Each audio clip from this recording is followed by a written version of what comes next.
con cómo funciona el mercado de trabajo, el mercado de donde la gente busca empleo y donde la gente ofrece su fuerza de trabajo, ¿sí? Y hemos tratado de analizar no solamente la evolución del trabajo a lo largo de complementarios, como puede llegar a ser el fenómeno de las adicciones y el fenómeno de lo que hoy llamamos adolescencia, ¿sí? Y en un trabajo que llevó la primera mitad del año y que los chicos están completando con distintas, digamos, fases, hoy estamos haciendo como bueno, vamos a recuperar los saberes de la primera parte del año, vamos a tratar a debatir, a charlar en un panel. Allí hay 2 representantes de cada uno de los grupos. El trabajo fue grupal, ¿sí?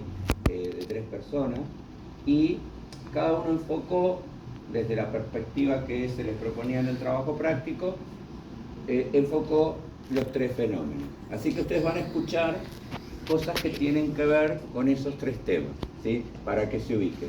Hay una segunda parte que los chicos van a comenzar la semana que viene y que si les interesa, yo ya te armé, ¿sí? El grupo, y si te interesa, buen día, profe. Si les interesa, sí, los invitamos porque tiene un mensaje muy interesante que han elaborado ellos mismos desde sus reflexiones y que lo van a ir volcando la semana próxima y la siguiente. Así que si tienen ganas de venir a ver cómo termina esta tarea que han hecho los chicos, estaría piola que se peguen una vueltita la semana que viene. Bueno, ya estamos relajados, espero, tranqui. Recordemos que estamos charlando. Acordémonos que si no nos acordamos no pasa nada y que seguramente alguien va a salir al encuentro. ¿Estamos? ¿Sí? Tomémoslo desde ese lugar porque han trabajado mucho como para que los nervios les jueguen una mala pasada. ¿Sí? Bueno, profe, después te cuento el backstage. Bueno, decíamos hace un ratito cuando le decíamos la presentación a nuestros compañeros y compañeras del tercer año del ciclo básico, que a lo largo de este año ustedes han trabajado, ¿sí?, respecto de la evolución de las ideas económicas, ¿sí? Sería interesante que nos pudieras contar cuál es el lapso de tiempo que hemos analizado, en qué época comenzamos y dónde terminamos con esa evolución. Comenzamos en la primera revolución industrial y terminamos en la actualidad. Bien, comenzamos en la primera revolución industrial y los chicos de tercer año dicen, ¿y cuándo comenzó la primera revolución industrial? Ubicame en año, en siglo, en lo que... En el siglo XIX, alrededor de 1850. Ajá. ¿Eso es así? ¿Es así? De 1750. 1750. Primera revolución industrial. Nosotros tuvimos 2, ¿se acuerdan? ¿Sí?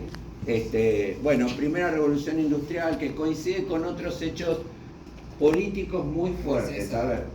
A ver, ¿quién tiene ganas de contarle a los chicos que vamos? Bien, el periodo que se analiza arranca en 1750 aproximadamente, en el cual han habido ciertos cambios en la política, tanto mundial. Se han dejado las monarquías y se ha pasado a lo que es el Estado, principalmente. Bueno, eso sería respecto a la política. Hay un hecho después político importantísimo que marca como un hito en la historia de la humanidad. ¿Lo podrían recordar? La Revolución Francesa. La Revolución Francesa. ¿Por qué es importante? Vos ya nos pusiste en situación. Dijiste, aparece el concepto de Estado, pero aparece el concepto de Estado tal cual que... Bueno, Sí. Bueno, la verdad no sirve. Sí. En la Revolución Francesa lo que pasa es la primera vez que el pueblo se rebela contra la monarquía, terminando con la monarquía francesa, cambiando todo el orden social y político de la sociedad que se fue sosteniendo por toda Europa, las ideas de libertad y de revolución, y sentó las bases de la primera revolución. Bien, la pregunta que cabe es, ¿hay algún hecho, hay algún cambio en lo social que corresponde a esta época? Sí, dale. No sé si es a lo que te referís, pero los que trabajaban más en las zonas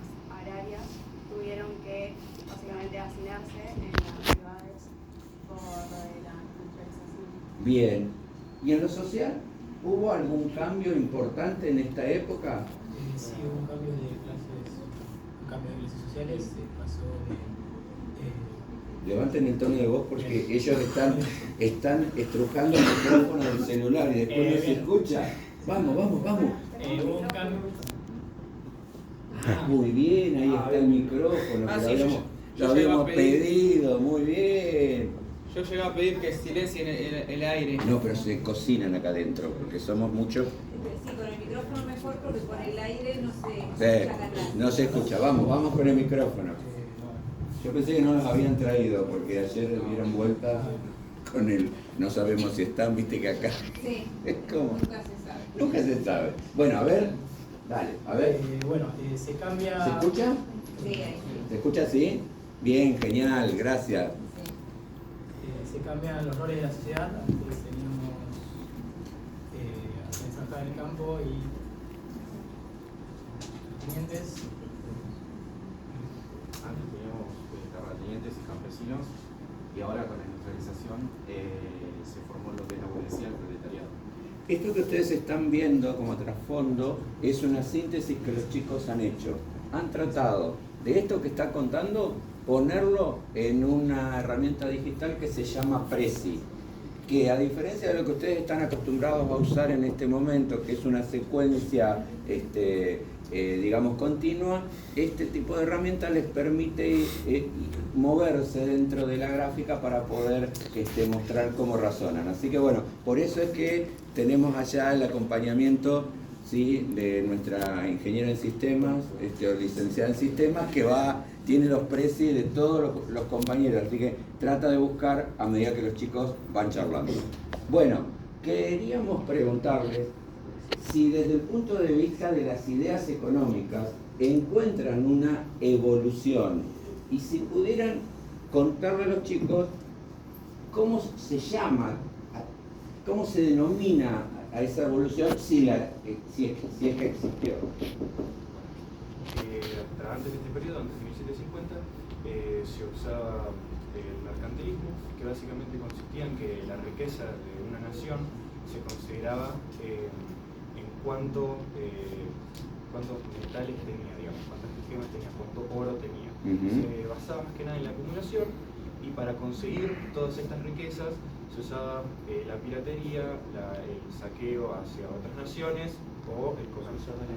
En esta época se cambió esa idea y se empieza a utilizar lo que se llama la escuela clásica, que básicamente se basa en el libre mercado, en el libre juego de la oferta y la demanda, de que los precios del mercado alcanzan su punto óptimo, dejando a la oferta y la demanda libremente. Los que compran y los que venden, para traducir a los chicos, ¿no? Que los que compran y los que venden se pongan de acuerdo con el valor del kilo de banana, ¿sí? Eso era lo que postulaba esta corriente del pensamiento económico, ¿sí? También considera que no tiene que intervenir el Estado en el mercado, ya que es ineficiente y tiende a distorsionar los precios. También surgió otro tipo de pensamiento, más hacia el final de este periodo, surgió el pensamiento socialista, que en este momento el socialismo y el comunismo eran sinónimos. Más adelante se empezaron a diferenciar el socialismo como un paso anterior hacia el comunismo.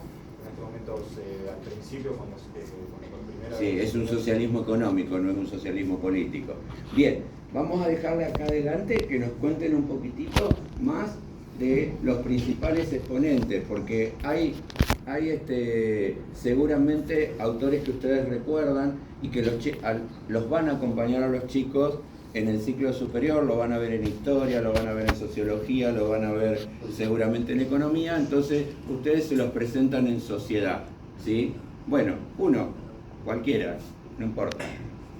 Bueno, la escuela económica que marcó esta época se llamaba la escuela clásica, y el mayor exponente, o el que más me gusta a mí, es Adam Smith.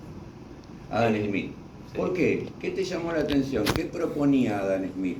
Y propuso la teoría de la mano invisible del mercado. Ajá.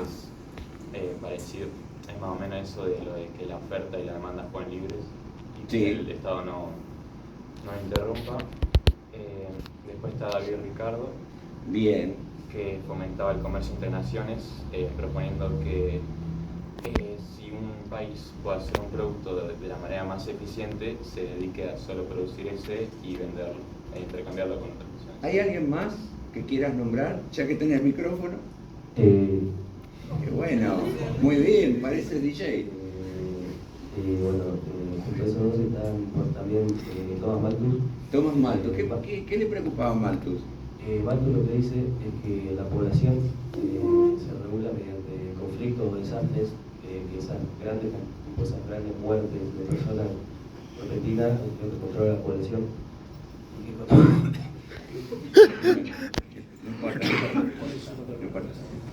Y que con esas controles poblacionales se mantiene a la sociedad más o menos equilibrada, pero que si no habían guerras en un periodo de tiempo determinado, lo que iba a pasar es que no iba a haber comida suficiente para todos y se iban a terminar regulando la cantidad total de población por hambruna.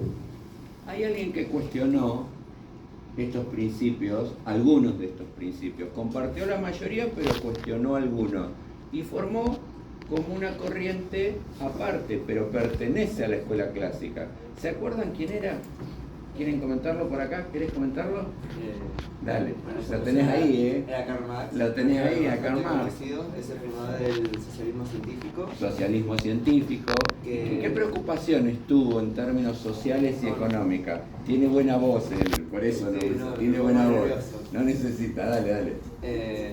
Bueno, él promovía que el trabajador fuera el que tuviera la parte de la ganancia, no el acumulador. Sí, Y también proponía que se fortalezca el proletariado ante la burguesía. bien. Proletariado es la clase trabajadora, burguesía es la clase dirigente.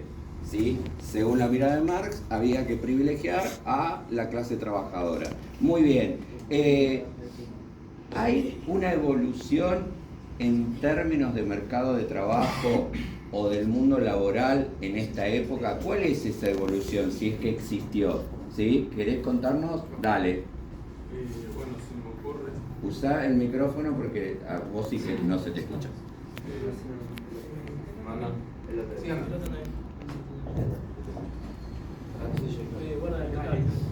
Sí, cuidado, a ver si terminan. Bueno, me acuerdo Sí. me habías preguntado sobre la Evolución en el mercado de trabajo, porque evolucionó la tecnología. Parece que cosa que no hemos dicho, muy importante, que no existía antes en términos de, digamos, de producción.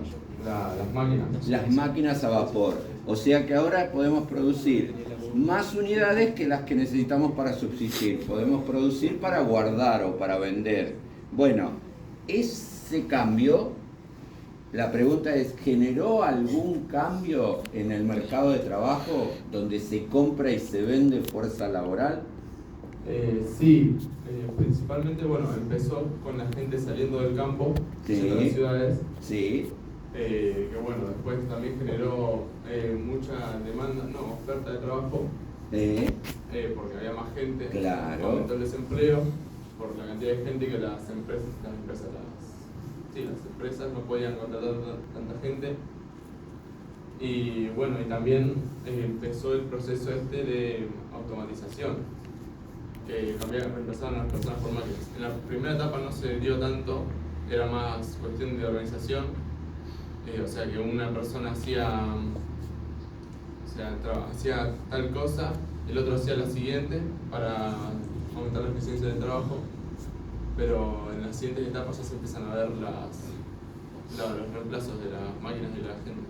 a ver, ¿la jornada de trabajo era corta o era larga o muy larga? Eran extensas, eran alrededor de 12 horas por día, lo cual no les daba suficiente tiempo para descansar a los individuos. Bien, y la pregunta es, ¿tenían ocio? Porque hay que diferenciar ocio de descanso. En el descanso yo duermo, en el ocio estoy despierto y ¿qué hago?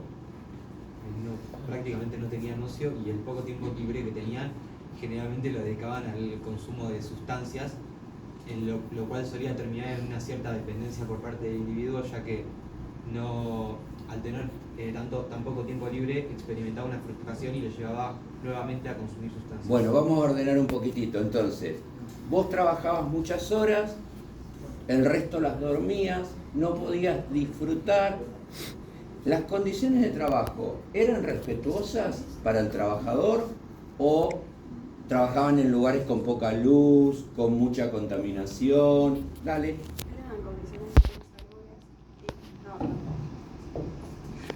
Eran condiciones muy insalubres y que de hecho los empleadores como que fomentaban el uso de sustancias para que los trabajadores pudieran seguir produciendo pese a esas condiciones. O sea que vos me estás diciendo que el propio empleador le proporcionaba al trabajador la sustancia para que siguiera trabajando y no se diera cuenta del cansancio.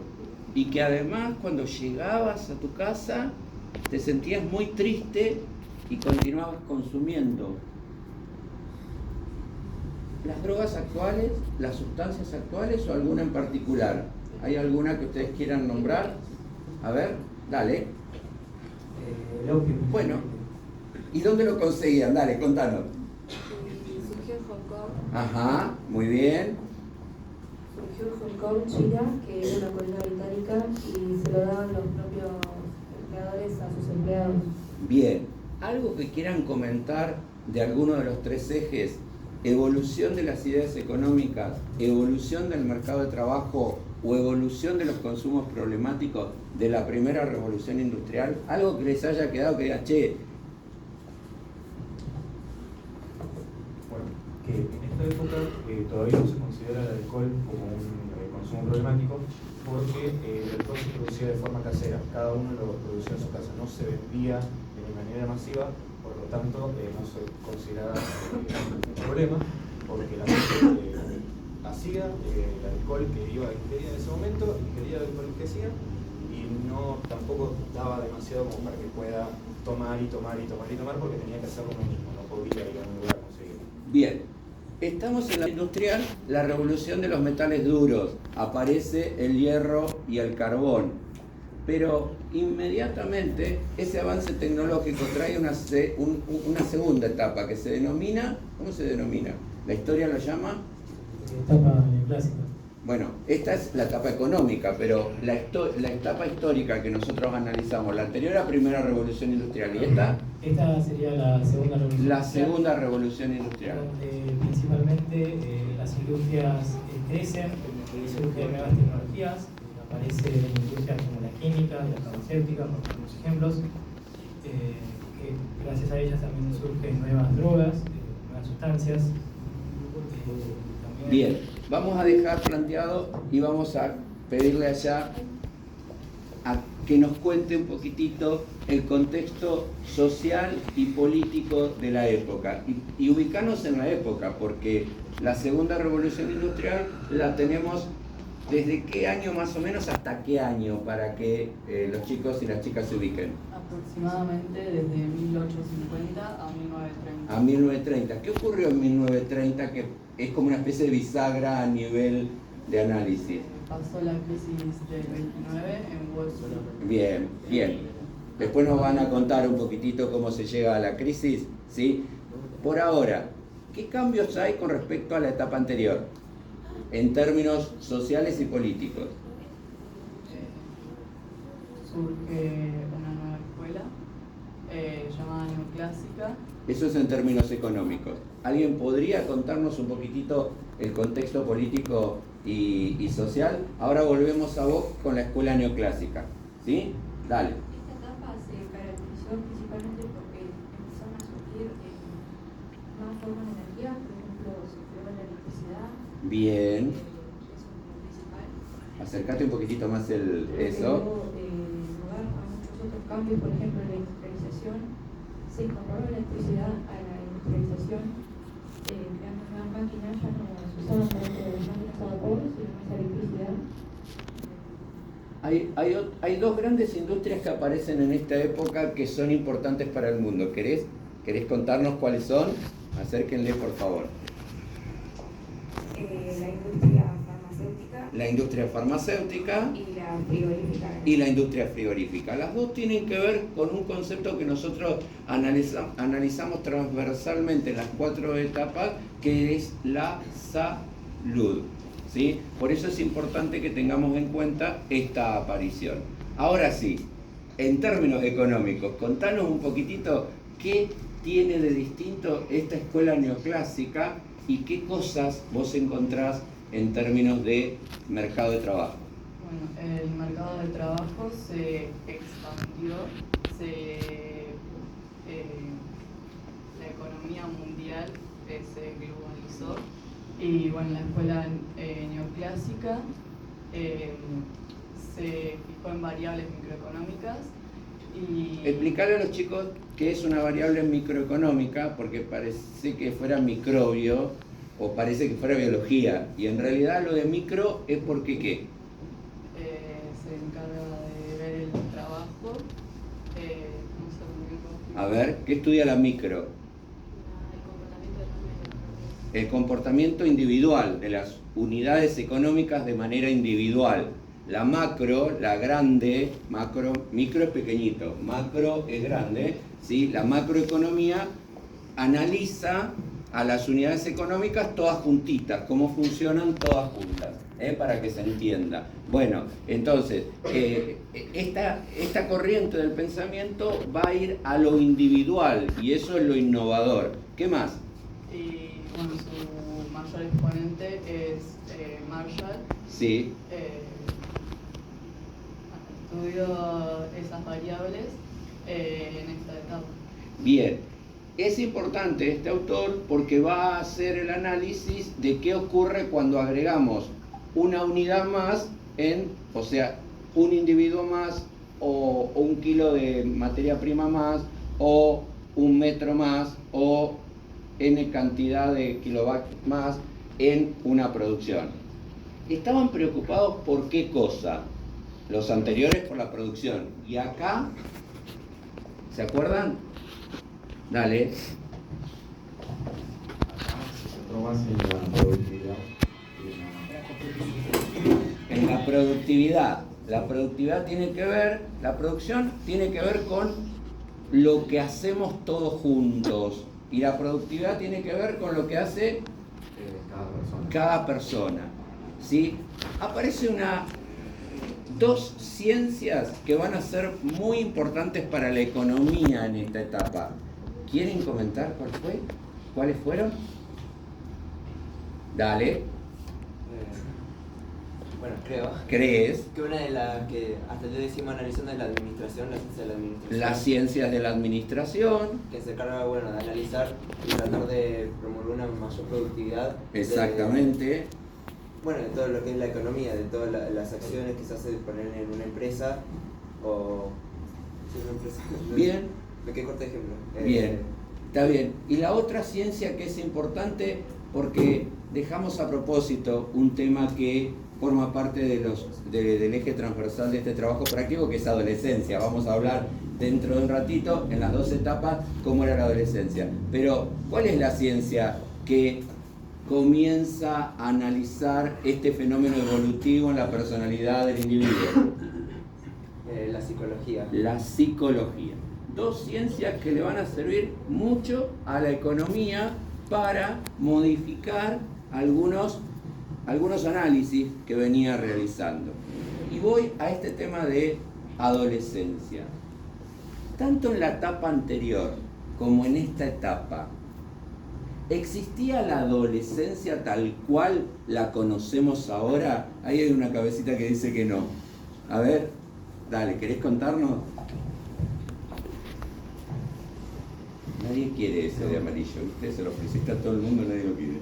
La adolescencia como etapa no existía como tal, ya que generalmente los niños alrededor de 7-8 años ya comenzaban a trabajar o comenzaban a ser adoctrinados para realizar un empleo, y de hecho esto se ve mucho en lo que es el consumo de sustancias, porque ya alrededor de los 7-8 años incluso hay individuos que comienzan a consumir sustancias.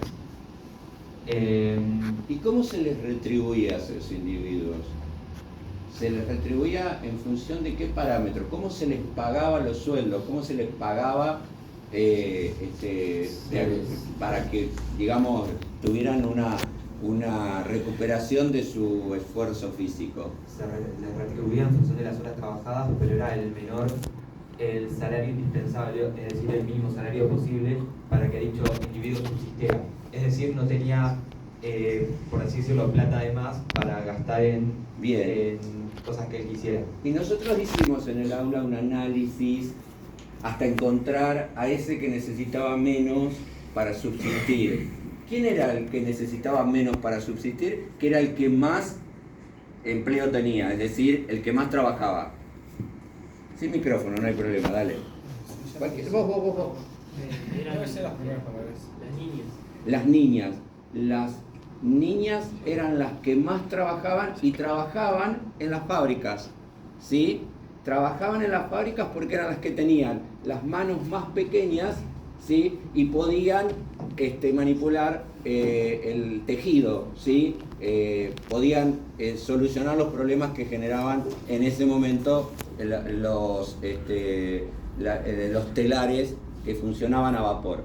Y la pregunta que nos hacemos es, ¿y la mujer? ¿Qué lugar ocupaba en el mundo del trabajo en estas dos épocas? ¿Era el mismo?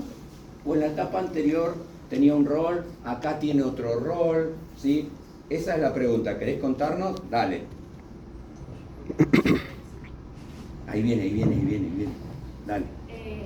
En estas dos etapas era más o menos lo mismo, el trabajo que realizaba la mujer. Estaban también en jornadas laborales de 12 a 15 o 16 horas dependiendo de la etapa, y era más o menos el mismo trabajo que las niñas, porque no se las consideraba con la fuerza suficiente para realizar otras tareas que eran proporcionadas para el hombre, y además en esta etapa también eran las que tenían que, además de trabajar todo el día en la fábrica, llegar a su casa y cuidar de sus hijos y su casa.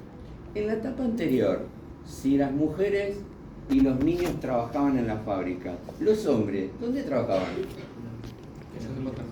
Ellos también. En las minas. En las minas, donde se extraía carbón y hierro.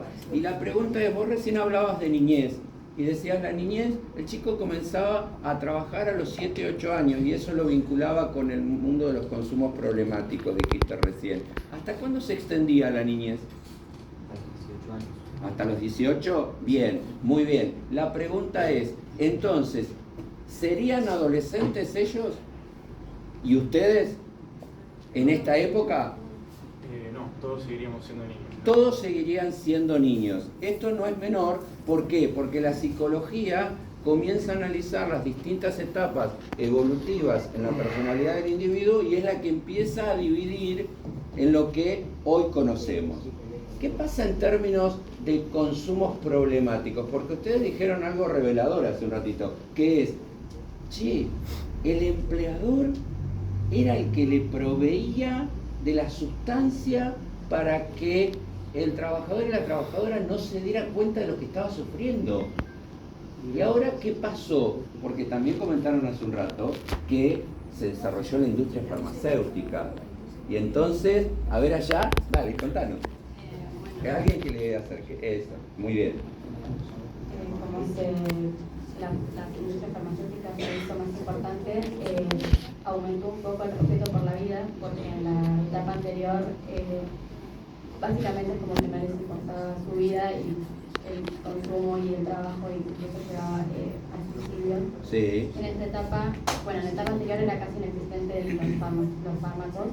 Sí. Y en esta etapa entonces se empieza a aumentar y empiezan a tener más respeto por su vida a pesar de que se iban consumiendo.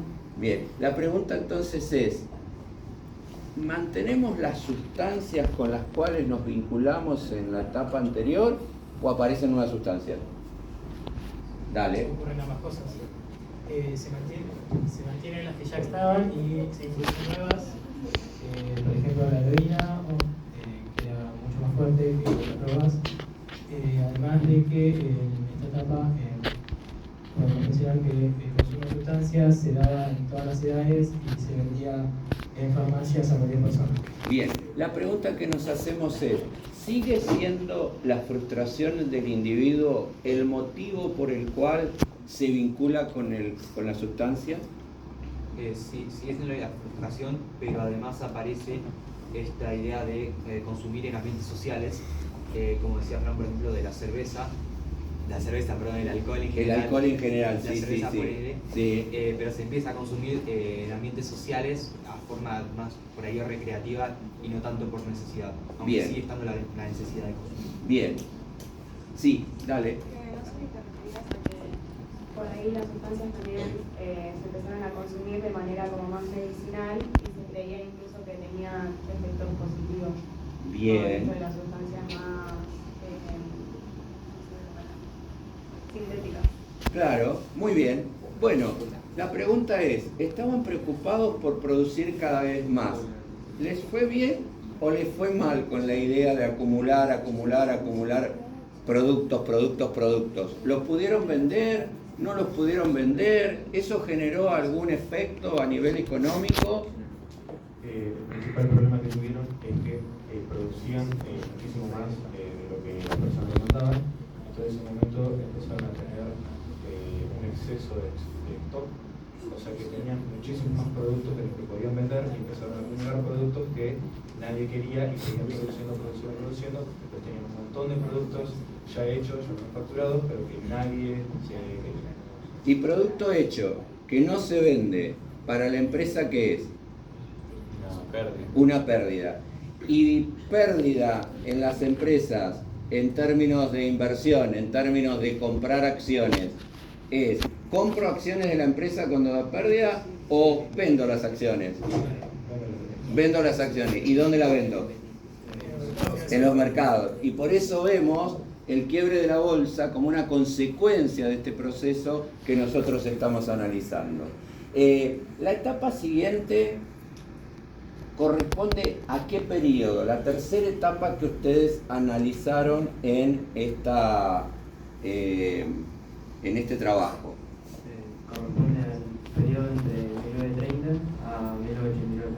¿Qué ocurrió? ¿Qué hecho a nivel mundial en términos políticos, sí, ocurrió en esta época que nos preocupa y genera cambios importantes? Ocurrieron muchos hechos en esta época. Como ya mencionamos antes, la caída de Wall Street, fue en el 29. Sí, es el inicio, sí, no hay problema.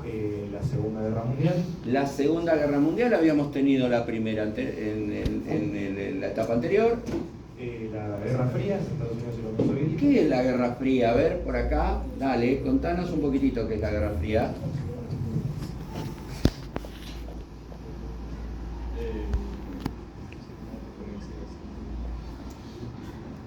¿Por qué es fría? Dale, ahí, pásale, no hay problema, te pasa.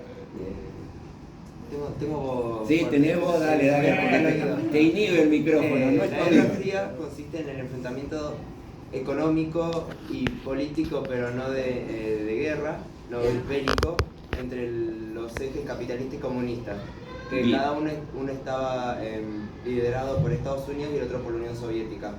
Bien, en términos sociales, ¿qué evolución tuvimos? Porque ese enfrentamiento de ideas políticas generó también la irrupción en el ámbito de la sociedad. ¿Y qué ven ustedes? ¿Qué aparece? ¿Qué cambios se producen a nivel social? Es la pregunta, dale.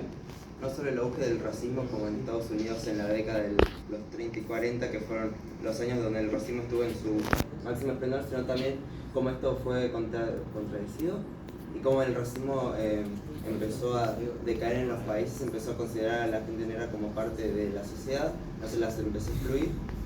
Y también hubo movimientos sociales como el hipismo en Estados Unidos que, bueno, depende de quién le preguntes, algunos decían que eran comunistas, otros decían que eran luchadores por los derechos humanos. Bien, muy bien. ¿Y qué pasa en términos de el mercado de trabajo? Porque las ideas de los neoclásicos habían fallado. ¿Hay nuevas ideas en esta etapa? ¿Nuevas ideas económicas? ¿Nuevas escuelas? En términos económicos, las escuelas sí surgen dos corrientes, surge la corriente keynesiana y la monetarista. La keynesiana a principios de esta etapa y la monetarista más cerca de los años 50.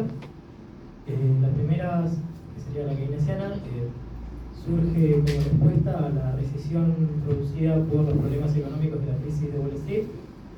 En esta, su exponente Keynes, en contraposición a los neoclásicos, menciona que el Estado debe intervenir, ya que aquello que expresaban tanto clásicos y neoclásicos solamente se daba cuando el empleo estaba a su máxima productividad y era condiciones de pleno empleo, es decir, que todos estaban trabajando. Entonces promueve que el Estado intervenga mediante políticas monetarias y fiscales, es decir, mediante el gasto público, aumentando y utilizando las inversiones como medio generador de empleo y riqueza. La pregunta que hago es, las etapas anteriores suponían que ¿cuántos tipos de desempleo había? A ver allá. Creo que eran dos. Eran dos. Sí. El otro, el voluntario. Este autor, esta corriente del pensamiento, sostiene que hay un tercer tipo de desempleo y volvemos a nuestra preocupación por el trabajador y la trabajadora, ¿no es cierto? Ese tercer tipo de desempleo, ¿cuál era? El involuntario, el del individuo que busca empleo pero que no lo encuentra porque no hay, ¿sí? Y ese trabajador que ahora busca empleo y no lo encuentra, que ahora tiene ocio, tiene un espacio para disfrutar, ¿la jornada de trabajo sigue siendo muy larga o se acortó? Se acortó, bien, perfecto. Entonces, ahora tiene ocio, tiene descanso, pero no tiene empleo. Otra vez vuelve a caer en qué? En esto que nombrabas vos hace un ratito, ¿no?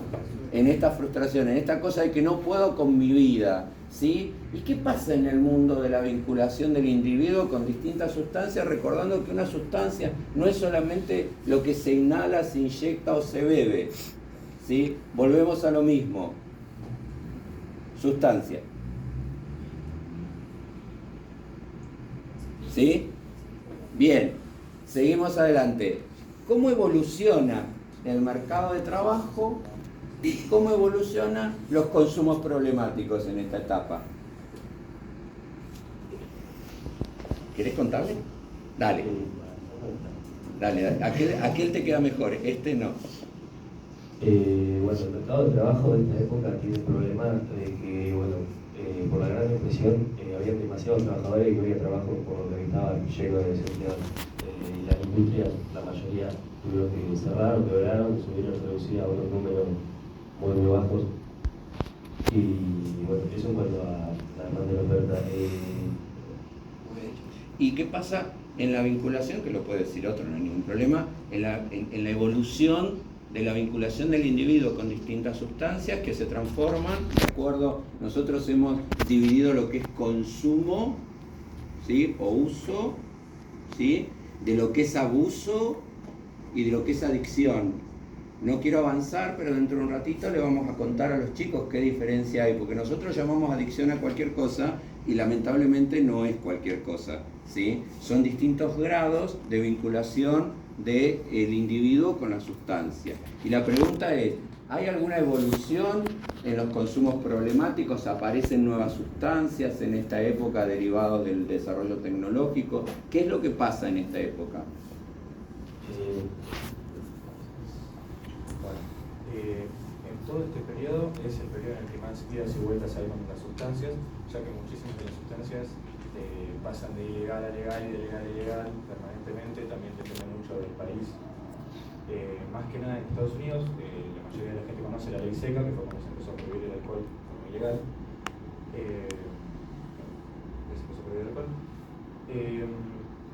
En términos de sustancias, es que encima con todos los movimientos sociales que hubo, principalmente el movimiento hippie, había mucho consumo de sustancias. Más que nada, en la Gran Depresión fue uno de los momentos en que más consumo de sustancia hubo. También tenemos que sumar a todo esto del tabaquismo, empezar a fumar. porque ahora también se empezó a vender de forma industrial el tabaco. Y la pregunta que hago, vos nos describiste nuevas sustancias, nombraste el alcohol, nombraste el tabaco, y la pregunta que nos hacemos es, ¿los niños seguían siendo niños desde su nacimiento hasta los 18 o 21 años? No, con los avances de la sociología y la psicología se introduce el nuevo término que es adolescencia, que bueno, se había visto en la etapa anterior como alguna corriente pequeña en Europa, y acá se hace una diferencia, la primera diferenciación entre niñez, adolescencia y adultez, en la cual la niñez serían todos aquellos menores de 12 años, la adolescencia todos aquellos que van entre 12 y 18 a 20 años, y bueno, luego estaría la adultez. La pregunta que nos hacemos, ¿y el trabajo de la mujer? Porque antes era la que más se ocupaba porque era la que cobraba menos. ¿Sigue siendo así o a la mujer se le asignó un rol distinto? En esta época a la mujer se le asigna un rol más de ama de casa, ya son más del hogar y no se dedican tanto al trabajo, pero en países que estaban en guerra, en la Guerra Fría, como los hombres eran enviados a la guerra, las mujeres, los ancianos y los niños tuvieron que formar parte del mercado laboral forzadamente. Y bueno, también hubieron cambios en esa época por la guerra en los países beligerantes, que bueno, eso, la Unión Soviética también me acuerdo que había leído que, por ejemplo, tuvieron que abandonar las fábricas que zonas alejadas de la guerra y esas cosas. Y la pregunta que nos hacemos es, hemos analizado la etapa 1930-1989, ¿qué pasa en 1989? ¿Por qué hacemos esta bisagra histórica en nuestro análisis? En 1989 se produce la caída del muro de Berlín. Bien. Que fue básicamente un muro que dividió a Berlín, a la capital de Alemania. ¿Y qué era en realidad lo que dividía? Eso era lo físico. Exacto. Dividía los dos pensamientos, que era el capitalismo y el comunismo. Bien, perfecto. El capitalismo pertenecía a Estados Unidos y el comunismo a la Unión Soviética. ¿Y se desarrolla la tecnología? ¿Aparece algo nuevo? Porque hasta hace un ratito estábamos en la etapa de la automatización. Bueno, la tecnología, más que nada, gracias a la Guerra Fría, se desarrolla ampliamente, debido a que principalmente con el conflicto eran Estados Unidos y la Unión Soviética, y era más que nada por ver quién tenía más poder armamentístico, se desarrollaron a gran escala y gran velocidad todo tipo de industrias, principalmente la bélica y la automovilística. Bien, y la pregunta que nos hacemos es, ¿cómo evoluciona el mundo del trabajo? ¿Cómo son los nuevos empleos? ¿De qué manera ustedes, que en poco tiempo van a ser profesionales, van a salir al mercado de trabajo a ofrecer lo que saben? ¿Cómo evolucionó y cómo hoy es esta nueva forma de vincularse oferentes y demandantes en el mercado? En esta época las empresas empezaron a requerir empleados especializados, por esto cada vez que había una tecnología era cada vez más específica y con un trabajo más específico. Entonces se requería una persona que tuviera unos saberes específicos para realizar esa tarea. O sea que vos le estás dando el mensaje a los chicos que cuando terminen el ciclo superior que van a elegir este año, piensen en una especialización, porque eso es lo que le va a demandar el día que egresen de la universidad. ¿Les estarías dando ese mensaje? Bien, muy bien. Entonces, en este concepto de especialización, ¿cómo evoluciona el trabajo de los niños y el trabajo de la mujer? Bueno, el trabajo de los niños, en esta etapa se empezaron a firmar tratados internacionales sobre el trabajo infantil, de que prohibía que a partir de cierta edad los chicos no podían trabajar y se daban derechos y demás. Seguía habiendo trabajo infantil, hoy en día sigue habiendo trabajo infantil. Pero ilegal. De forma ilegal, pero sigue habiendo. Después, el trabajo de la mujer, como ya mencionaron antes, la mujer en esta etapa más que nada se tenía que quedar en casa cuidando de la familia, pero cuando trabajaba, en el caso de que trabajaba, más que nada realizaba trabajos del estilo de camarera, bailarina en bares. Bien, ¿qué cosas tenemos pendientes en términos de trabajo de la mujer? porque escuchamos en los medios masivos de comunicación que hay una igualdad. ¿Por qué? Porque está previsto que más allá de cuál sea el género, el individuo gana lo mismo. Pero esto es así en el mercado, ¿es verdad esto que nos intentan mostrar? Dale, contame. No, creo que no se logró una igualdad, o sea, en cierto nivel sí, pero que todavía, por ejemplo, no hay licencia por paternidad, que es lo que nos decías en clase. Esa licencia por paternidad, ¿por qué sería importante que la analicemos? ¿Por qué razones? Porque la mujer tendría que tener los mismos derechos que el hombre y los dos tienen igual responsabilidad. Bien, perfecto. Eso en materia de responsabilidad, pero si vos fueras una empresaria, si vos fueras la dueña de una empresa y tenés frente a vos una mujer que tiene la capacidad de ser madre y que te asegura que en algún momento va a estar 3 meses sin trabajar, y un señor que te asegura la capacidad de ser padre, pero que el día que sea padre va a estar 2 días sin trabajar, vos, ¿a quién ocupás? Dale, no importa. Sí, al hombre. Al hombre, ¿por qué? Sí, porque te va a dar como más ganancias. Y la pregunta es, si también le otorgás 3 meses a ese papá que tiene derecho a disfrutar a su hijo, lo único que no hace es amamantar, pero todo lo demás es tan lindo, ¿sí? Entonces, si a los dos los pones en un pie de igualdad, ¿vos qué vas a hacer? Sí, voy a elegir a mi bebé por sobre la mujer. Vas a elegir al más capaz. Exactamente. Bueno, no, es que Mira, viene la voz en off. Viene la voz en off. Pero, no, fui yo. pero la pregunta es, ¿te vas a fijar y vas a discriminar a la mujer en el mundo del trabajo? O sea, lo que hacen es que sí. ¿Por qué? ¿Por qué la vas a discriminar? Si ambos te van a generar la misma pérdida, si querés llamarlo pérdida. Y no, porque el hombre trabaja más. A ver si se entiende. No me entendió la pregunta, no. A ver, alguien que quiera ayudarle, dale, no hay problema. Te pregunta si ante la situación de igualdad, de oportunidad, digamos, diciendo tienen los dos la misma licencia, entonces vos a quién vas a elegir. Tienen igualdad. Si tienen igualdad, ¿a quién vas a elegir? Sí. A cualquiera de los dos, digamos, Claro. que tenga mayor capacidad Claro. productiva. Bueno, ¿sí? claro, a la mujer le cuesta más poder ascender, por ejemplo. Bueno, ese es otro tema, ¿no es cierto? Generalmente la mujer tiene en su empleo un qué? Un techo de cristal. Un techo de cristal. La profeta. Es un tema que domino. Sí, me imagino. Pero bueno, ellos están introduciéndose y les dejamos el debate para que lo sigan dando en la etapa que sigue, ¿no es cierto? Y hay otra cosa que también tiene la mujer en el mundo del trabajo, que no solamente tiene que ver con la maternidad y que se llama como la teoría de los pies pegados al piso, ¿no es cierto? ¿Por qué?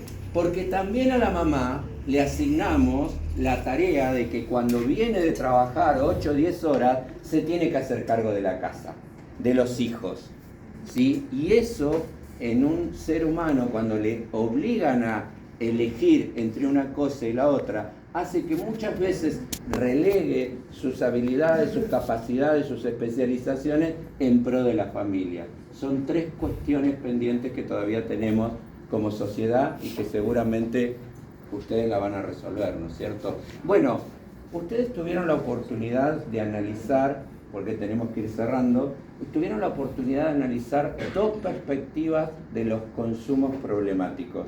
Y acá viene esto de diferenciar, ¿no es cierto?, lo que es consumo o uso, lo que es abuso y lo que es adicción. ¿Le podrían contar el lenguaje como si se lo contaran a su hermanito? ¿Qué es el uso? ¿Qué es el abuso? ¿Y qué es la adicción? Vos no vas a decir el uso. ¿El uso? Dale. Bueno, el uso de una sustancia es, básicamente lo que todo el mundo piensa, el nombre ya te lo dice, es cuando estás en contacto con una sustancia y la usas circunstancialmente. Por ejemplo, cuando te vas a comer una hamburguesa McDonald's, ¿eso es uso o consumo? Vas de vez en cuando. Vas de vez en cuando. Vos decidís cuando vas Vos decís cuando vas, vos podés dejarlo cuando quieras. No te persigue la hamburguesa. No te persigue, y no es una necesidad que tenés en ningún momento. No es que en algún momento, o sea, capaz que en algún momento estás y decís, bueno, te gana comer una hamburguesa, pero no es una necesidad. Y te clavas una milanesa. No te comes la hamburguesa porque no tenés ganas de salir y de vestirte. Bien. Bien, después tenemos el abuso, que es cuando el uso de la sustancia o lo que fuese, la sustancia, sí, genera un poco de dependencia en el individuo. Por ejemplo, tomando el ejemplo por ahí de la hamburguesa, supongamos que se recurría una vez a la semana, ahora vas 3 veces, es como que tenés la necesidad de ir a consumirlo, pero no dependes de ello. Y pensando en otra sustancia como es el celular, sería, no puedo pasar más de 40 minutos sin mirar qué pasa en la red, a ver cuántos likes tengo. Entonces me enojo cuando el profe me dice el celu no se usa en el horario de clase si no es para una actividad que está programada. ¿Eso podría ser abuso de la sustancia? Podría ser abuso y se podría llegar también a lo que es la adicción. Bueno, ahora vamos a la adicción. ¿Quién quiere contarnos cuándo la situación es adictiva? Bueno, adicción ya es la escala más grande, digamos. ¿Quién maneja a quién ahí? La sustancia maneja al individuo. La sustancia maneja al individuo. Es cuando ya no tenés control y necesitas de cierta sustancia. O sea, cuando te dormís a las 3 de la mañana después de haber estado 4 horas conectado, te pones el celular abajo de la almohada, ¿sí? Y te olvidás el celular en algún lugar y es como si te faltara un brazo, ¿sí? Pero también cuando vas a una previa y consumís más alcohol que el que tu cuerpo permite destilar en el momento, cuando apostás, ¿sí? Mucho dinero que no tenés, ¿sí? Y que eso te retroalimenta. ¿Por qué? Porque la sustancia ya te dominó. Bien, hablando de sustancias y de vínculos entre individuos y sustancias, nosotros tenemos una mirada sociológica y tenemos una mirada biológica médica. Empecemos por la biológica médica, que es la que es de más fácil entendimiento para todos porque lo vemos a diario. ¿Cómo es esta mirada médica del consumo problemático y sobre todo de las adicciones? Vayan pasándose y cuenten un pedacito cada uno, así se lucen todos porque se nos acaba el tiempo. Produce la salud, produce daño tanto físico como mental, psicológico también, lógico, que afecta al cerebro, excesivo consumo. También como se consume sustancias, la cantidad, dependiendo del tipo de sustancia, puede llegar a afectar el sistema nervioso. Bien. Matan neuronas y sé que alienta los reflejos. Bien. Ténganlo en cuenta, ustedes que van a empezar a vincularse con distintas sustancias nuevas, porque lo social a veces nos lleva a ese vínculo, ¿sí? Que su cuerpo tiene una capacidad de resolver problemas y que en la medida que no esté maduro es muy posible que ustedes solitos vayan matando parte de ese cuerpo sin darse cuenta. Ese es el mensaje que los chicos han logrado extractar del material. Y desde lo social, ¿qué tenemos que hacer o cómo tenemos que considerar, cómo tenemos que visibilizar a ese individuo que está atravesando un vínculo traumático con las sustancias? O sea, ¿cuál es la mirada sociológica de este fenómeno? La mirada sociológica que se venía dando en la historia era que aquella persona que era adicta normalmente se miraba con mala cara, se la hacía de lado y se la trataba mal, pero que era, por así decirlo, un enfermo mental. Estaba dentro de las enfermedades, está muy bien, era un enfermo, ¿sí? Y hoy nos damos cuenta que ¿qué? Que en realidad, si seguimos haciendo esto, las adicciones van a continuar, las personas no van a poder recuperarse y van a poder volver a tener una vida plena, sin sustancias. O sea que no tenemos que estigmatizar al sujeto que está atravesando una crisis existencial, que vos la definiste hace un momento, un vínculo traumático y un momento de su vida en donde no puede resolver. Bueno, ha sido verdaderamente un placer compartir con ustedes. Vieron que era una charla a los chicos y a las chicas, primero a los chicos y a las chicas de sexto B, que son unos divinos. Esto es lo que hacemos durante buena parte del año en la Escuela de Comercio, y a los chicos y a las chicas del tercer año que con muchísimo respeto han estado escuchando un tema que tal vez no sea el más simpático. No hablamos de jueguitos, no hablamos de like, pero hablamos de cosas que nos ocurren en la vida, sobre todo a ustedes, que son los que tienen la vida por delante, más que nosotros que tenemos la vida por detrás. Gracias por acompañarnos. Nos vemos en la próxima. Gracias por la invitación. Gracias a todos. Excelente.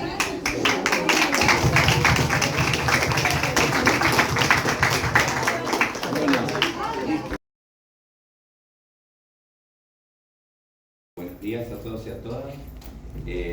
Seguimos compartiendo este espacio de reflexión con los chicos y las chicas del sexto año B de la Escuela de Comercio, analizando estos tres ejes transversales que son el mercado de trabajo, los consumos problemáticos y la adolescencia.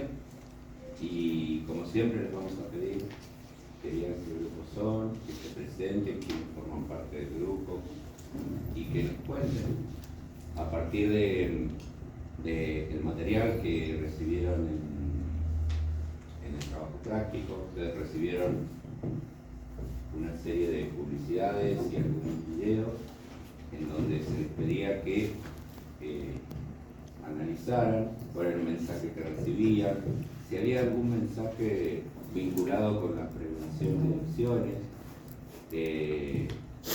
y la idea es analizar los estímulos que nosotros recibimos, ¿sí?, continuamente.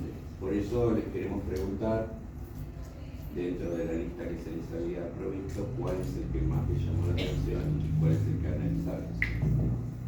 Bueno, nosotros somos el grupo 2, conformado por Fede Sutton, Federico Sutton, Santino Lofredo, Adolfo Artuel, que es el que está manejando los videos, y Francisco Dropa, que es el que está grabando. Me dan una mano, muy bien, gracias a todos, y sobre todo a Frank, que le pone el hombro a varios grupos. Bueno, seguimos entonces. Cuéntenos cuál es la publicidad que más les impactó y por qué. Siempre tratando de buscar cosas que ya no hayamos dicho, porque esta es una publicidad que se ve, les ha llamado mucho la atención, entonces siempre tratando de buscar alguna lista que no hayamos visto.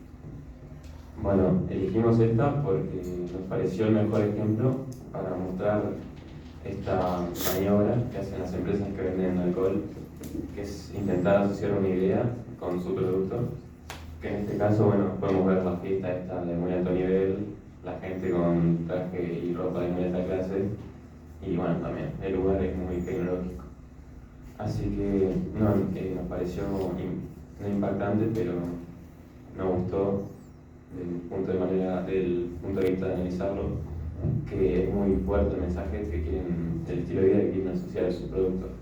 O sea que si vos lo consumís, vas a tener fiestas de este tipo, te vas a vestir de esta manera y bueno, vas a vivir así.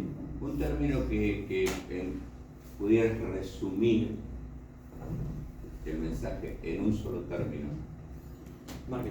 Marketing. Clase.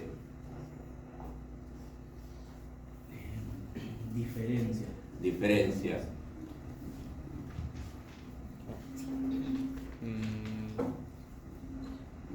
Bueno, estatus puede ser, ya lo habían dicho, pero... ¿Qué cosa? Estatus. Allá las dos últimas personitas que ven algo ahí atrás, quieren que les prendamos la luz, porque las hemos dejado en coma. ¿En serio no quieren que prendamos la luz de ahí atrás? ¿Hace falta? Bueno, una palabra cada una de que signifique esta publicidad que no hayamos dicho. ¿Irreal? Bien. Diversión. Bien. Tuvieron la posibilidad de analizar otros espacios en donde ustedes podrían elegir libremente. ¿Nos podrían mostrar alguna y ir contándonos un poco? Para la segunda publicidad elegimos esta de cigarrillos Derby. En la publicidad se ve un chico que está tratando de arreglar un auto, pero no puede, no es capaz. Hasta que viene una chica y le ofrece cigarrillos de Herbit y mientras fuma puede ahora sí arreglar el auto. Elegimos esta porque nos pareció que, bueno, ¿cómo decirlo? Como que vendían, trataban de vender el producto de una manera que como que te hace trabajar mejor, te libera, te habilita a hacer más cosas. Y además porque en la época, hace 30 años más o menos, y publicidad de más vieja también, porque habíamos elegido antes una de Jockey Club de hace 50 años más o menos, se los vendía los cigarrillos de esa manera, como muy de estatus, como muy buenos, como que te hacen hacer cosas, como que son el centro de atención. Y nos hizo pensar en la libertad que tenían para publicitar estas empresas, porque ninguna tiene ningún mensaje preventivo en relación al cáncer o a otra enfermedad respiratoria. Sí, y una cosa que tal vez no hemos analizado porque no se ha dado la oportunidad, es que en todas las publicidades de la época, la mujer es la que sirve al hombre, es la que le acerca, está como al servicio de... Es una mirada de la época, ¿no? Que gracias a Dios hemos superado o estamos en proceso de...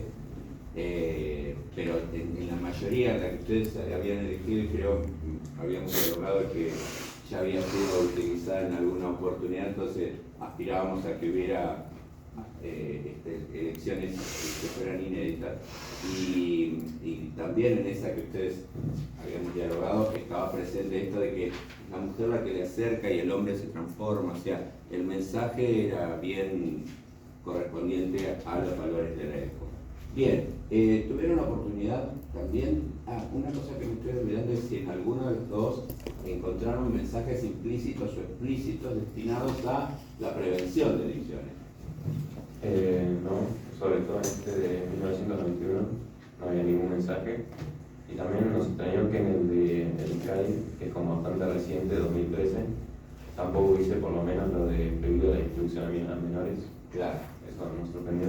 Bien. Y nada, no, en no sé si te habrás fijado, recién pasó, pero tipo, el final es un plano de los cigarrillos y nada más. Claro, sí, la sustancia es la que cobra vida, sí, lo demás pasa a ser algo secundario, sí, tal cual. Bueno, hoy estaría ese envoltorio cubierto con imágenes destinadas a la prevención, ¿no? O sea, una de las formas es la de mostrar los efectos negativos que la sustancia puede generar. ¿Se imaginan una botella de cualquiera de las bebidas que ustedes consumen con imágenes de las situaciones que les puede generar? ¿Qué creen? ¿Sería positivo, negativo, indiferente? ¿Por qué? Porque por lo mismo que pasa con los puchos, no hace que la gente consuma menos, hace que la gente se sienta culpable por consumir. Claro. Bien. ¿Todos piensan lo mismo? Yo creo que sería inocuo. No, que a los consumidores más chicos, los chicos de 12 a 18 años, en el comienzo. Claro, como que los marcaría más ver a una persona que está en una imagen internada por fumar o por tomar alcohol, como que los asustaría más que a una persona grande que ya conoce los riesgos y que no le pasa siempre, o más difícil que le pasa. ¿Y vos crees que el susto por el susto mismo ayuda? O sea, en sí mismo. Sí. Pero no. No, respecto a la regla Sí. no tanto. Por ahí, si bien está bueno para más nada los que inician el consumo, instalar el miedo por ahí no es bueno, sino que es más contraproducente. Porque nada, al tener miedo directamente no averiguaría nada más. Claro, vos decís miedo con desconocimiento no es una buena mezcla. Claro, exactamente. ¿Qué mezclarían ustedes? Entonces, ¿o qué sustituirían? Claro, no, ¿qué bebidas mezclarían? No, porque estamos toda la mañana con eso. No, hablo de cómo sería el mensaje según ustedes o cómo debería ser el mensaje. Basta con el miedo para que los más jóvenes por miedo no... Allá decían que es indiferente. Acá dice que tal vez en la primera etapa de la vida, cuando uno recién se comienza a conectar, tal vez el miedo pueda llegar a influir en... Sí. Pero para la primera etapa de la vida, un chico en vez de ver la caja, porque no en la escuela le dicen los efectos. Eso sería más producente que ver una foto de alguien muriéndose, porque el chico se asusta, pero si en el boliche le ofrecen un sí, lo que sea. No va a ver la cajita, no va a pensar en la cajita, porque es no mormoso, pero es feo, y más para la gente que tiene una adicción a eso, no lo hace dejar de consumir, lo hace sentir culpable. Va a pasar esto, pero... O sea que vos estarías diciendo que a nivel de que pueda entenderlo cada edad, vos apuntarías a que desde la educación se formase por lo menos un pensamiento, después cada uno, como siempre, decide en libertad. Pero, la imagen en los puchos. Bien, bien.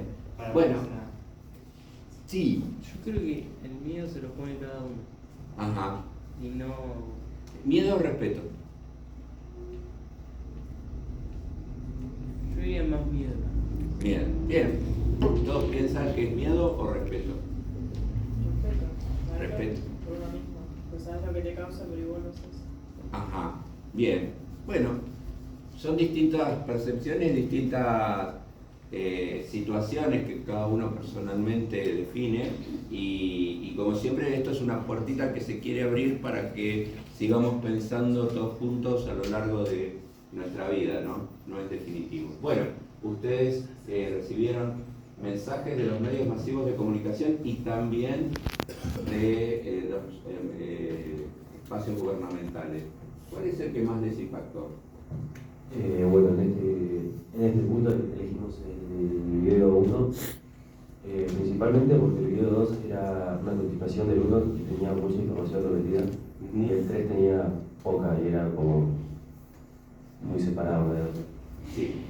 Y en esta primera parte de esta serie de espacios que Telenoche generó con relación al alcohol, la droga adolescente, ¿qué es lo que más les llamó la atención? Bueno, más allá de los problemas que desarrollaron los chicos del video, a mí me gustaría recalcar, no sé si decirte negligencia o si decirte, no sé qué le pasa, o sea, la falta de tacto que tienen los padres de esos chicos. Porque, a ver, por ejemplo, Belén no le decía a su madre lo que hacía y ella, por más que trataba de saber qué pasaba, no sabía. Y se enteraba de las cosas o después o no se enteraba. Y bueno, la madre de Damián lo dejó hacer lo que quiso prácticamente, creyendo que sabía lo que hacía. Y nada, después cuando tú tenías problemas con el alcohol, no quería hablar de eso directamente. Y la verdad me parece una irresponsabilidad de los padres eso, porque yo no sé si, como decirlo, relacionándose con los hijos y hablar un poco más, yo no sé si pasan todas esas cosas que pasan. ¿Y vos crees, o ustedes creen, y esto va para todos, que los papás están preparados para esto? No hay una escuela para padres. Los padres generalmente hacemos todo desde el corazón. A veces nos va bien, a veces no nos va tan bien. Es muy raro que un padre quiera dañar a su hijo. Más allá de la percepción que el hijo puede tener de la actitud del papá, ¿no? Hablo del papá en sentido genérico, para que se entienda. Y tal vez lo que nos está faltando, volvemos a lo mismo, ¿no? Lo que nos decías vos respecto de, de lo que vos hablabas recién, ¿no? Esta persona que no se forma desde edad temprana, es posible que cuando sea adulto tenga también falencias para acompañar, porque no logra darse cuenta, porque no establece esto que vos planteás, que es muy común, porque la mayoría de los papás están muy ocupados, con muchas preocupaciones, estamos en un país donde la cosa es muy difícil, y entonces eso a veces hace que el acompañamiento no sea el correcto. Y también que creo que ya lo dijimos en este espacio, que naturalicemos conductas que no son naturales, ¿sí?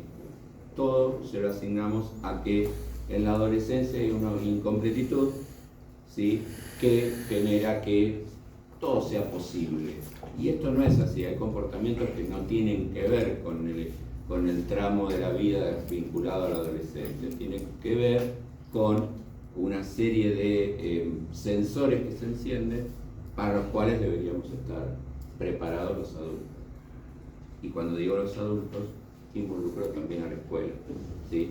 Ustedes saben que yo tengo una mirada bastante crítica respecto de lo que hacemos en educación con respecto a estos temas. Estos temas están, estos temas nos acompañan, y poniéndolos bajo la alfombra no corremos el problema, al contrario, dejamos que se acreciente. Entonces, creo que también los docentes tenemos que capacitarnos, tenemos que formarnos, tenemos que ser perceptivos de estas situaciones, ¿sí? Y generar espacios de diálogo también, que normalmente no se da porque conservamos esa figura de el docente subido a la tarima y todos los demás a disposición de él. Pero bueno, no por eso vamos a dejar de intentarlo. Vamos a ver qué es lo que dijeron ustedes respecto de similares orígenes, medios masivos de comunicación o mensaje gubernamental. En este caso es un mensaje gubernamental del gobierno de Chile que involucra a una pareja que está en una juntada y cuando vuelven alcoholizados en el auto y muere la novia o la amiga y el chico queda vivo pero paralítico, incapacitado. Y me gustó porque además de mostrar esto de que si consumís no solo te dañas a vos sino a tu entorno, muestra la perspectiva del que daña, que queda con una carga emocional y culpa muy grande y no solo haberse quedado en ese estado físico, sino también haber causado la muerte de un conocido o de un desconocido.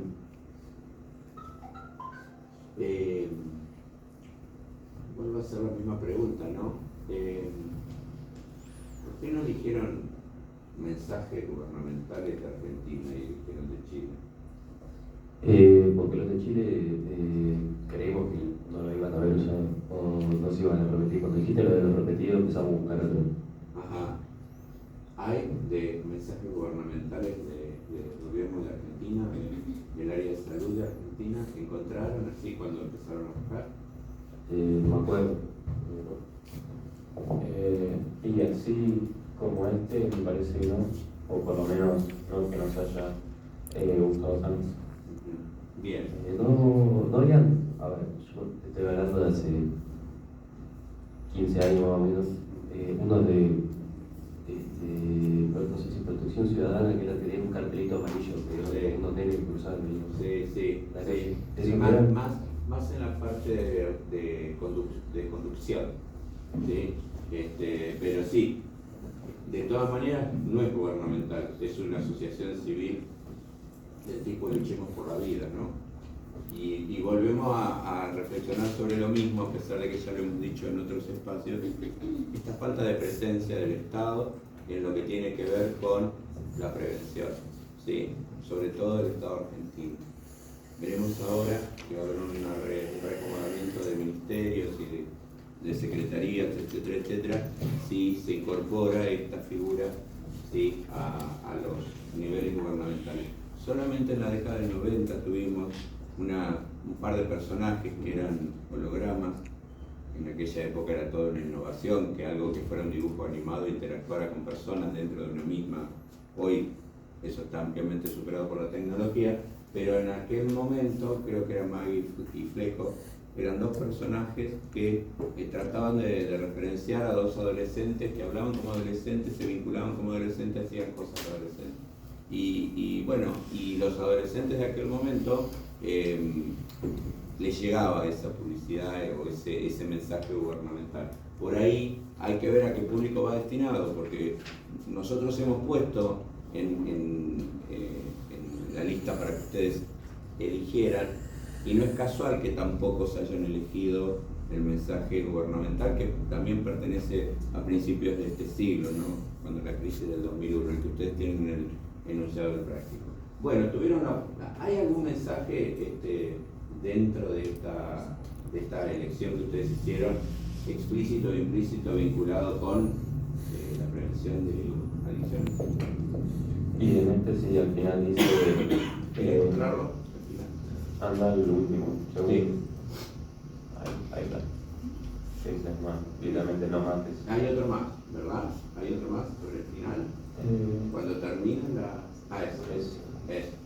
Bien. Bueno, por ahí podemos copiar un poco de lo que están haciendo otros países que están más adelantados que nosotros. ¿Sí?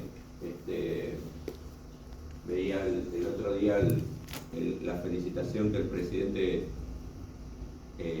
en curso le daba al presidente entrante en Chile cuando ganó la izquierda hace poquito, con el respeto, ¿sí? Y con el ejemplo de ciudadanía, y me daba un poquitito de envidia, la verdad. Esto también me da envidia, ¿sí? Envidia sana, por supuesto, ¿sí?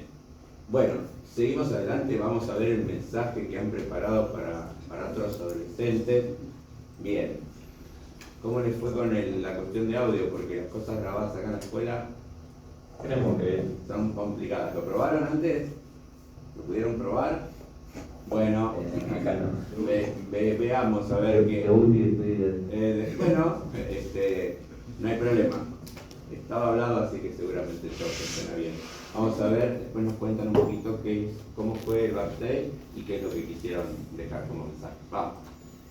Buenos días. Hoy en María Noticia vamos analizando el transdirectorio de Adolfo Artoy y sus ediciones. Adolfo era un adolescente como cualquier otro, pero el consumo de sustancias a temprana edad terminó por derrumbar su vida. Che, amigo, ¿probamos?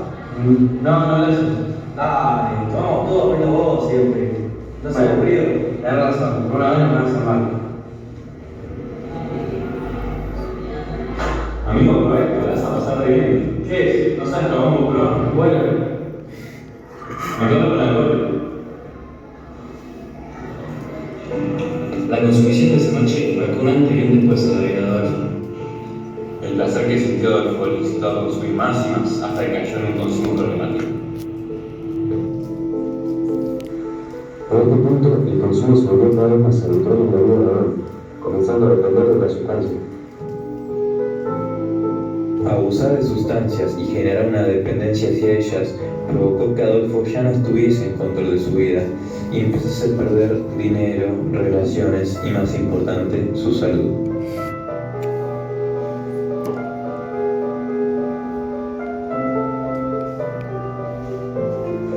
Adolfo creció en un hogar complicado debido a que su padre era alcohólico. Este roce constante con las sustancias es un factor que normaliza su consumo y no solo afectó a Adolfo, sino que es un problema en muchos de los hogares argentinos y en el mundo en general. Finalmente, la consumición causó en Adolfo daños irreparables, tanto físicos como mentales. Hay miles de historias como esta, y la triste realidad es que no muchos pueden salir de estas situaciones, ya que abandonar adicciones puede llegar a ser un muy gran desafío. Bueno, con esto cerramos el programa y esperamos que haya servido para evitar más situaciones como la de Adolfo. Gracias por ver y nos vemos como todos los días acá en María Noticias. Hoy en día vivimos en un mundo donde en muchos entornos ordinarios podemos fácilmente interactuar con todo tipo de sustancias. En los últimos años el consumo de sustancias ha aumentado, lo que a su vez ha alimentado la propia cultura del consumo. Con esto último nos referimos a que a medida que aumenta el consumo también se normaliza más hacerlo, lo que provoca un constante incremento del consumo de sustancias. Además de que se han desarrollado nuevas y más potentes sustancias, una explicación que podemos dar es que es un resultado de las incontables conexiones que las redes sociales han creado y agilizado en los últimos años, lo que nos lleva al siguiente punto. ¿Quiénes son los que más tiempo pasan en las redes sociales? Nosotros, los adolescentes. Aunque no sería correcto culpar exclusivamente a las redes sociales por el aumento del consumo de sustancias. Tampoco podemos subestimar esta conexión, ya que resulta de lo más perjudicial al facilitar el consumo de los adolescentes. Uno de los sectores de la población que más afectado se ve por esto debido a cómo interactúan nuestros organismos todavía en desarrollo con las dañinas sustancias. por lo que no solo tiene efectos inmediatos pero pasajeros, sino también secuelas permanentes. Para cerrar la reflexión, nos gustaría valorar el esfuerzo que se lleva a cabo en todo el mundo para reducir el consumo de sustancias, ya sea en campañas antidroga, videos informativos especialistas, regulaciones o sucesos que concienticen en general, como este video. Porque no hay nada más difícil que ayudar a una persona que no quiere ser ayudada. Y como no se trata de no de una persona, sino de millones, de una férrea mundial cultura de consumo de sustancias, realmente importa cada acción que se pueda para prevenirlo. Por último, dejamos una frase que se nos ocurrió. Al consumir sustancias, estás seleccionando tu futuro con una noticia transitoria. No seas egoísta con vos mismo. Bueno, bien. ¿Dónde lo grabaron? ¿En qué aula? En la de alemán. En la de alemán. ¿Y dónde más? Después en la calle, yendo a gimnasia. Ajá. Y en el pasillo del primer piso. Ajá. Teníamos un actor que no conocíamos. Sí, yo quiero saber cuánto te pagó Massa para que le hicieras porque no se paró en cualquier cartel. ¿Ustedes vieron? No fue en cualquier lugar. Podría haber sido 2 metros antes que no nos dábamos cuenta.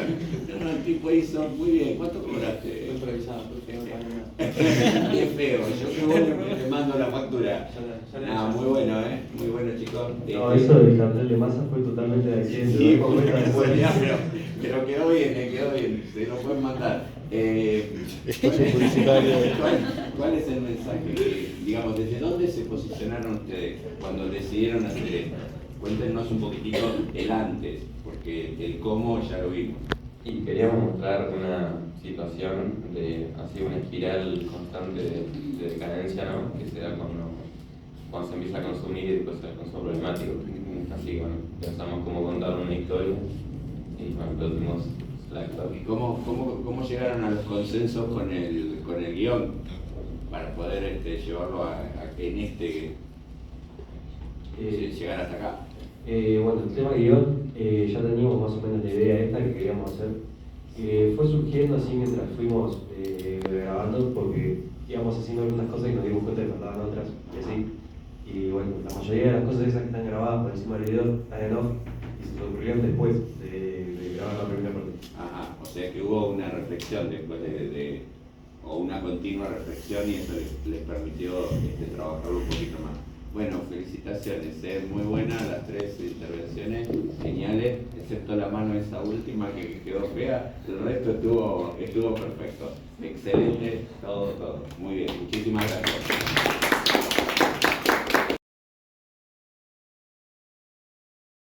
Buenos días, hoy en Bahía Noticia vamos a analizar la trágica historia de Adolfo Lastoy y sus adicciones. Adolfo era un adolescente como cualquier otro, pero un consumo de sustancias a temprana edad terminó por derrumbar su vida. Che, amigo, ¿probá? No, gracias. Dale, tomamos todo menos vos siempre. ¿No seas aburrido? Tenés razón, por una vez no me vas a hacer mal. Amigo, probá esto, la vas a pasar re bien. ¿Qué es? ¿No sabes cómo vos probás? Bueno. Mezclarlo con alcohol. La consumición de esa noche marcó un antes y un después en la vida de Adolfo. El placer que sintió Adolfo lo incitó a consumir más y más hasta que cayó en un consumo problemático. En este punto, el consumo se volvió cada vez más habitual en la vida de Adolfo, comenzando a depender de la sustancia. Abusar de sustancias y generar una dependencia hacia ellas provocó que Adolfo ya no estuviese en control de su vida y empezase a perder dinero, relaciones y, más importante, su salud.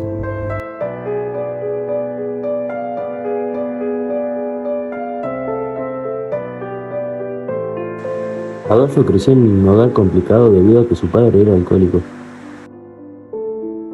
Este roce constante con las sustancias es un factor que normaliza su consumo y no solo afectó a Adolfo, sino que es un problema en muchos de los hogares argentinos y en el mundo en general. Finalmente, la consumición causó en Adolfo daños irreparables, tanto físicos como mentales. Hay miles de historias como esta, y la triste realidad es que no muchos pueden salir de estas situaciones, ya que abandonar adicciones puede llegar a ser un muy gran desafío.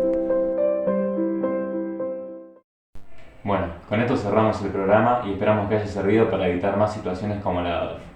Gracias por ver y nos vemos como todos los días acá en Bahía Noticias. Hoy en día vivimos en un mundo donde en muchos entornos ordinarios podemos fácilmente interactuar con todo tipo de sustancias. En los últimos años el consumo de sustancias ha aumentado, lo que a su vez ha alimentado la propia cultura del consumo. Con esto último nos referimos a que a medida que aumenta el consumo también se normaliza más hacerlo, lo que provoca un constante incremento de consumo de sustancias. Además de que se han desarrollado nuevas y más potentes sustancias, una explicación que podemos dar es que es un resultado de las incontables conexiones que las redes sociales han creado y agilizado en los últimos años, lo que nos lleva al siguiente punto. ¿Quiénes son los que más tiempo pasan en las redes sociales? Nosotros, los adolescentes. Aunque no sería correcto culpar exclusivamente a las redes sociales por el aumento del consumo de sustancias. Tampoco podemos subestimar esta conexión, ya que resulta de lo más perjudicial al facilitar el consumo de los adolescentes. Uno de los sectores de la población que más afectado se ve por esto debido a cómo interactúan nuestros organismos todavía en desarrollo con las dañinas sustancias. Por lo que no solo tiene efectos inmediatos pero pasajeros, sino también secuelas permanentes. Para cerrar la reflexión, me gustaría valorar el esfuerzo que se lleva a cabo en todo el mundo para reducir el consumo de sustancias, ya sea en campañas antidroga, videos informativos especialistas, regulaciones o sucesos que concienticen en general, como este video. Porque no hay nada más difícil que ayudar a una persona que no quiere ser ayudada.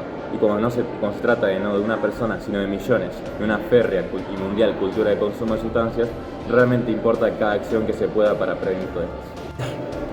Por último, dejamos una frase que se nos ocurrió.